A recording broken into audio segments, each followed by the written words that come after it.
ഇത്ത അതിനെത്രയാണ് അടിക്കൂലി, ഇതിനെത്രയാണ് അടിക്കൂലി എന്ന് പറഞ്ഞിട്ട് ദിവസവും വാട്സപ്പിൽ ഒരുപാട് മെസ്സേജുകൾ വരാറുണ്ട്. അപ്പോൾ അടിക്കൂലിനെ കുറിച്ചിട്ട് ഒരു വീഡിയോ ചെയ്യണം എന്നങ്ങനെ വിചാരിച്ചിരുന്നു. പക്ഷേ പിന്നെ അങ്ങനെ ഓരോരോ കാരണങ്ങൾ കൊണ്ട് അങ്ങനെ മാറിപ്പോയി. ഇന്ന് എനിക്കറിയാവുന്ന അടിക്കൂലികളെ കുറിച്ചൊക്കെയുള്ള വീഡിയോ ആണ്. അപ്പോൾ ഫസ്റ്റ് ചുരിദാർ തന്നെ ആയിക്കോട്ടെ. ചുരിദാർ ലൈനിങ് ഇട്ടിട്ട് അടിച്ചു കഴിഞ്ഞാൽ 450 രൂപ നമുക്ക് മുഴുവൻ വാങ്ങാം. ഇനി ലൈനിങ് ഇടാതെ ചുരിദാർ മുഴുവൻ അടിക്കാനാണെങ്കിൽ 350. ഇനി ചുരിദാറിൻ്റെ ടോപ്പ് മാത്രമാണെങ്കിൽ 250, പാൻറ്റ് മാത്രമാണെങ്കിൽ 180 രൂപ വാങ്ങാം. പിന്നെ ഓരോരോ അടിക്കൂലിയിലും വ്യത്യാസം വരും. ഓരോരോ നാട്ടിലെ ഇതിനനുസരിച്ച് പല നാട്ടിലും അതിന് പ്രത്യേക ഒരു റേഷ്യോ തന്നെ ഉണ്ട്. നമ്മൾ ഷോപ്പൊക്കെ ഇടുകയാണെന്നുണ്ടെങ്കിൽ അതിൻ്റെ ഒരു സംഘടന ഉണ്ട്, നമ്മുടെ ടൈലർ അസോസിയേഷൻ്റെ. അവിടെ പോയിട്ട് അതിൻ്റെ ആ നാട്ടിലുള്ള ഇതിൻ്റെ പകർപ്പ് നമ്മൾ വാങ്ങേണ്ടതുണ്ട്. അപ്പോൾ ചുരിദാറിൻ്റെ സംഭവം കഴിഞ്ഞ് ഇനി ബ്ലൗസ്. ലൈനിങ്ങോടെ ഒരു ബ്ലൗസ് അടിക്കുമ്പോൾ 280 വാങ്ങാറുള്ളത്. ഇനി ലൈനിങ് ഒന്നും ഇല്ലാതെയാണെന്നുണ്ടെങ്കിൽ 200 രൂപയാണ് വാങ്ങേണ്ടി. പിന്നെ പഫ് സ്ലീവ് അങ്ങനെയൊക്കെ ഓരോ നമ്മൾ മോഡൽ കൂട്ടുന്നതിനനുസരിച്ച് ഇപ്പോൾ പഫ് സ്ലീവൊക്കെ വെക്കുകയാണെന്നുണ്ടെങ്കിൽ ഒരു 30 രൂപ എക്സ്ട്രാ ഇടുക. അത് സ്റ്റാർട്ടിങ്ങിൽ തന്നെ പറയാം, മോഡൽ കൂടുന്നതിനനുസരിച്ച് 30 രൂപ കൂടുന്നു. നമ്മൾ അടാർ ഐറ്റംസാണ് നൈറ്റി. ഏത് രീതിയിൽ, സാധാ രീതിയിൽ പൈപ്പിംഗ് മാത്രം ഇട്ടിട്ട് സ്റ്റിച്ച് ചെയ്യുകയാണെങ്കിൽ 150 രൂപ. ഒരു നൈറ്റിയുടെ സ്റ്റിച്ചിങ് ചാർജ് എത്രയാണെന്ന് ചോദിച്ചാൽ 150 രൂപ. പിന്നെ അത് കുറച്ച് പ്ലീറ്റഡ് കാര്യങ്ങളൊക്കെ ആയിട്ട് ഒരു വെറൈറ്റി ആയിട്ട് ഏത് സ്റ്റിച്ച് ചെയ്യുകയാണെങ്കിലും 200 രൂപ സ്റ്റിച്ചിങ് ചാർജ് വാങ്ങാം. പിന്നെ നമ്മൾ എംബ്രോയ്ഡറി ഒക്കെ വെച്ചിട്ട് സ്റ്റിച്ച് ചെയ്യുകയാണെന്നുണ്ടെങ്കിൽ ആ എംബ്രോയ്ഡറിക്ക് മാത്രം ചാർജ് ആക്കിയിട്ട് ഒരു 30 രൂപ എക്സ്ട്രാ ഇടാം. ഒരു എക്സാമ്പിൾ പറയുകയാണെന്നുണ്ടെങ്കിൽ ഒരു 170 രൂപക്ക് നമ്മൾ വാങ്ങിയ നൈറ്റി പീസ് ആണെന്നുണ്ടെങ്കിൽ നമുക്കത് 330, 340 സെയിൽ ചെയ്യാം. പോലെ അജ്രക്ക് ഒക്കെ 200 സംതിങ്ങിൻ്റെ നല്ല മെറ്റീരിയൽസ് ആണെന്നുണ്ടെങ്കിൽ നമുക്ക് 400 സംതിങ്ങിന് അത് സെയിൽ ചെയ്യാം. നൈറ്റ് മേലെ അടിക്കുന്നതിന് ഇപ്പം 50 രൂപ ചാർജ് ഉണ്ട്. അതുപോലെ ഒരാൾ തുണി കൊണ്ടുവന്നിട്ട് നമ്മൾ അടിച്ചു കൊടുക്കുകയാണെങ്കിൽ നമുക്ക് ധൈര്യമായിട്ട് 180, 200 വാങ്ങാം. പിന്നെ മോഡൽ മാറുന്നതിനനുസരിച്ച് 30, 40 കൂടുന്നുള്ള കാര്യങ്ങളും പറയാം. സ്ക്വയർ കുപ്പായം ജിൽബാബ് മോഡലിൽ അടിക്കണം എന്നുണ്ടെങ്കിൽ 350 രൂപയാണ് സ്റ്റിച്ചിങ് ചാർജ്. ഇനി സാധാ രീതിയിലുള്ള നിസ്കാര കുപ്പായം അടിക്കുകയാണെങ്കിൽ 250 റുപ്യാണ് സ്റ്റിച്ചിങ് ചാർജ് വരിക.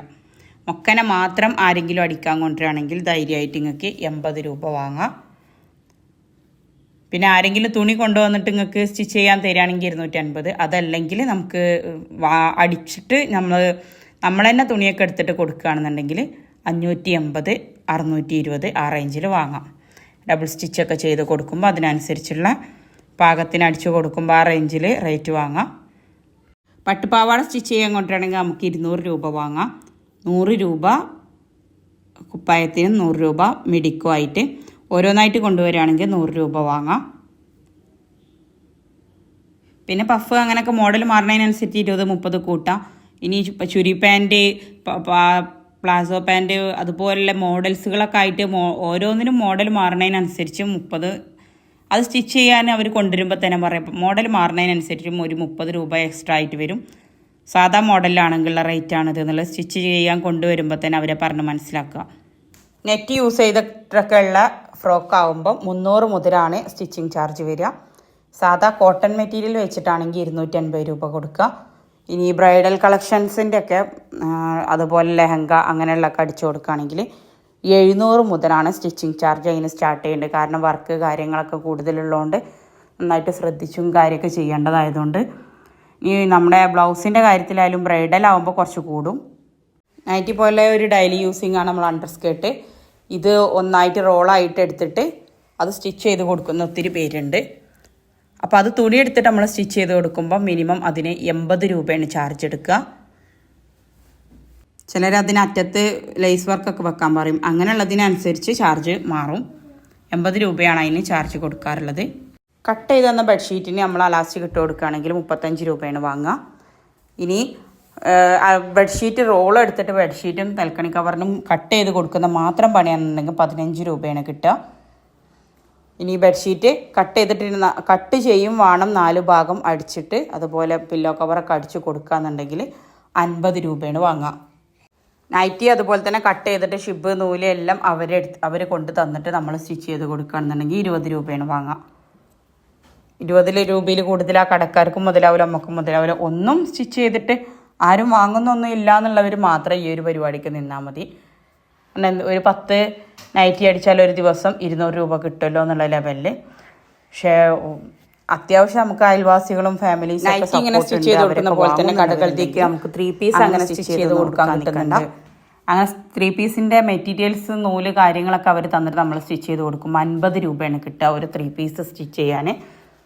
നേരെ മറിച്ച് നമ്മുടെ വീട്ടിലേക്ക് ഒരാൾ 3 പീസ് സ്റ്റിച്ച് ചെയ്യാൻ കൊണ്ടുവരികയാണെങ്കിൽ നമുക്കതിന് 250 രൂപ വാങ്ങാം. ഒരു ടോപ്പ് മാത്രമായിട്ട് അടിക്കാൻ തരികയാണെന്നുണ്ടെങ്കിൽ നമുക്ക് 250 രൂപ വാങ്ങാം. കടയിലേക്ക് അങ്ങനെ മൊത്തത്തിൽ കൊടുക്കുന്നത് കാരണം കടക്കാർ അവരുടെ ലാഭം കഴിച്ചിട്ട് അവർക്ക് റെൻറ്റ്, കറണ്ട് ബില്ല് അതെല്ലാം കൊടുക്കാനുണ്ടാവും. അതൊക്കെ കഴിച്ചിട്ടുള്ളതേ നമുക്ക് തരുള്ളൂ. അപ്പോൾ ഒന്നും കിട്ടാനില്ലാത്തവർ മാത്രം അതെടുക്കുക. അല്ലാത്തവർ ഇങ്ങനെ സെപ്പറേറ്റ് ആയിട്ട് ചെയ്യുന്നതന്നെ ലാഭം. കടയിലേക്ക് അടിച്ചു കൊടുക്കേണ്ടതാണ്, നമ്മളിങ്ങനെ കൊടുക്കേണ്ടതാണ് ലാഭം എന്ന് എപ്പോഴും എല്ലാവരും ചോദിക്കേണ്ടതാണ്. അതുകൊണ്ടാണ് പറഞ്ഞത്. മറ്റൊരാളും നമുക്ക് ലാഭം കിട്ടട്ടെ എന്ന് വെച്ചിട്ട് ഒരു കടക്കാരും നമ്മളെ കയ്യിൽ കൊണ്ടുവന്നു തരില്ല. ഓൾക്ക് എന്തെങ്കിലുമൊക്കെ അതിൽ നിന്ന് ബെനിഫിറ്റ് ഉണ്ടെങ്കിൽ മാത്രമേ ഓല് കൊണ്ടുവന്നു തരുള്ളൂ. അല്ലാതെ അടിച്ചാലില്ലാതെ ഓളെടുത്തൊന്നും പണിയില്ലാതെ കുറച്ച് പൈസ ചേർത്തടിക്കാനും കട്ടിങ്ങും അതുപോലെ അതിന് കടക്കാർ ചിന്തിക്കുന്നത് ഓൾക്ക് എന്തെങ്കിലും റൗണ്ട് ഉണ്ടാവും. ആ കർട്ടൻ നമുക്ക് പുറത്തെടുക്കാനുള്ള അത് ആലോചിച്ചിട്ട് ചെയ്യാം. മൊത്തത്തിൽ ഒരു കർട്ടൻ സെറ്റ് ചെയ്ത് വരുമ്പോഴേക്ക് 35 രൂപയാണ് കിട്ടുക. ഇത് ചെയ്യുന്ന ആളുണ്ട്. അപ്പോൾ അവരങ്ങനെയാണ് ചെയ്ത് കൊടുക്കാറുള്ളത്. 35 രൂപയാണ് ഒരു കർട്ടൻ എന്ന് വെച്ചാൽ 4 കർട്ടൻ, ഒരു ജനലിലേക്കുള്ള 4 കർട്ടൻ സെറ്റ് ചെയ്ത് കൊടുക്കുന്നതിന് 35 രൂപയാണ്. അത് ചെയ്തിട്ടും ജീവിതം കഴിക്കുന്ന ആളുകളുണ്ട്. പക്ഷെ നമുക്ക് ഒരാൾ തുണി കൊണ്ടുവന്നിട്ട് നമ്മൾ കർട്ടൻ അതിൻ്റെ കാര്യങ്ങളൊക്കെ സെറ്റപ്പ് ആക്കി കൊടുക്കുമ്പോൾ നമുക്ക് 150 രൂപ വാങ്ങാം. പക്ഷെ കടയിൽ നിന്ന് ഒന്നായിട്ടില്ലല്ലോ. അപ്പോൾ ആ ഒരു വ്യത്യാസം എല്ലായിടത്തും ഉണ്ടാവും. ഇനിയിപ്പോൾ ഞാൻ ഈ പറഞ്ഞ സ്റ്റിച്ചിങ് ചാർജിലെല്ലാം ചേഞ്ചുകൾ ഒരുപാട് വരും. ഓരോരോ ടൗൺ ഏരിയ ആകുമ്പോൾ കുറച്ചും കൂടെ റൂമിനൊക്കെ റെൻറ്റ് കാര്യങ്ങൾ കൂടുമ്പോൾ അതിനനുസരിച്ച് കുറച്ചും കൂടെ ഇതിൽ ഡിഫറൻസ് വരും. പിന്നെ ഓരോരോ സ്ഥലത്തും ടൈലർ അസോസിയേഷൻ്റെ കീഴിലൊരു ചാർട്ട് ഉണ്ടാവും. നമ്മൾ ഷോപ്പൊക്കെ ഇടുകയാണെങ്കിൽ ആ അസോസിയേഷനിൽ പോയിട്ട് അടുത്ത ചാർട്ട് വാങ്ങണം. ആ ചാർട്ട് അനുസരിച്ചുള്ള റേറ്റ് മാത്രമേ ഇടാൻ പറ്റുള്ളൂ. നമ്മൾ വീട്ടിലാകുമ്പോൾ നമുക്ക് നമ്മളതേതായിട്ടുള്ള ചാർജ് കാര്യങ്ങൾ നമുക്കിടാം. ഷോപ്പിലാകുമ്പോൾ മറ്റുള്ളവരെക്കാട്ടി ഒരുപാട് കുറഞ്ഞു കൊടുക്കുമ്പോൾ മറ്റൊരു വന്നിട്ട് നമ്മളെ പഞ്ഞിക്കിടും. ആ പൈസ കിട്ടാൻ വേണ്ടിയിട്ട്, അടി കിട്ടാൻ വേണ്ടിയിട്ട് നമ്മൾ ഇട്ടാൽ ആൾക്കാർ നല്ലൊരു ടൈലർ ഉണ്ട് എല്ലാവരും പറയുന്ന പോലെ പുറത്തുണ്ടല്ലോ വേറെ വിഭാഗം ചാർജ് ആയാലും കടയിൽ കൊടുക്കുന്നതിനേക്കാളും